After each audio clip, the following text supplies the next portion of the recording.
Aya Studio.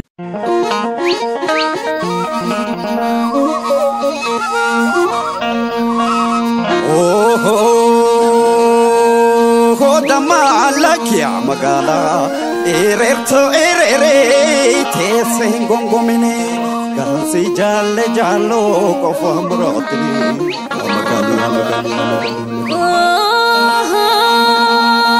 damalak ya magala si jalle dabona si jipanda dabe atis dalle hormani si mandabe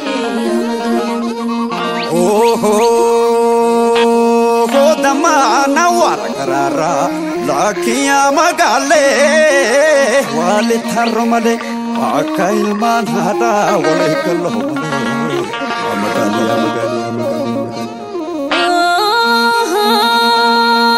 damala kiya magala hindere tamale shapokoni dalu sinjala tamale wasifana dalu Himma Karua magan, otu ya magana. Siapa beto?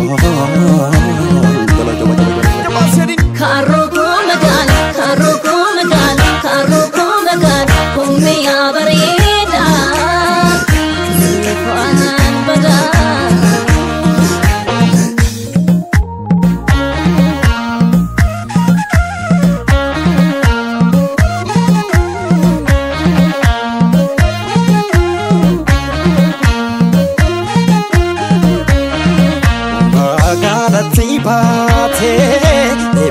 Parentoma magalati bate ebeya parentoma ane pifa fidalota nanga fisi homa ane pifa fidalota nanga fisi homa ane olba tuleraya ane gati warawayo olba tuleraya Ani gadi warawayo una kabe fakhe ane selekin sodayo akabe fakheti ane selekin sodayo ane kojongar jala ane kararunka bani ane kojongar jala ane kararunka bani ane selekin santre Ane si malenka bani, ane si lekin santre. Ane si malenka bani, ane garfa gora bahe. Ane tida gadilala, ane garfa gora bahe. Ane tida gadilala, ane punya nabasufi. Ane jalan leke bala, ane punya nabasufi. Jalan ke bala, ane karwa magala, ane kot me silala, ane karwa magala, ane kot me silala.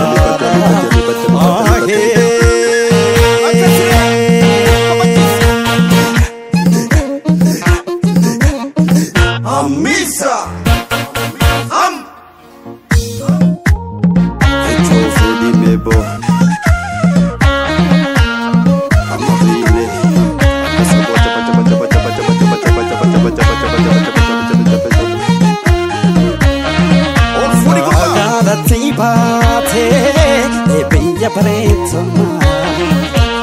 Magalati bate ebeya parentoma ane pifa fidalota nanga fisi homa ane pifa fidalota nanga fisi homa lalla fina bofa ane tullu mase hani lalla fina bofa ane tullu mase hani ane siya den hokare ane bela hense hani ane siya den hokare ane bela hense hani ane chila te hawara ane wara waraninka kabo Oni chilate hawara Ani waraninka kabo Oni donge waya khesa Ani rapuna mangabo Oni donge waya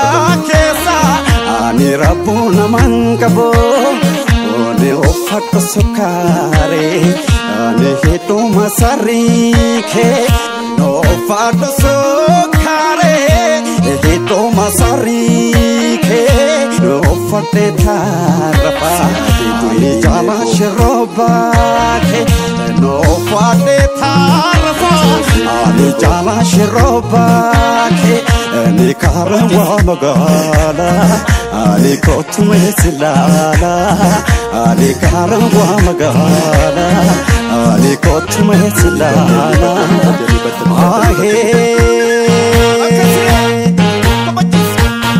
Karuwa magal, karuwa magal, karuwa magal Kotu ya magala Sifu ito Gala jaba jaba jaba Karoko magal, karoko magal, kummi abareda, sifanan bada.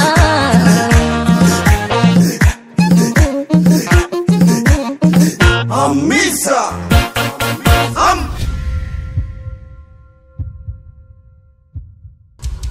Ayas story.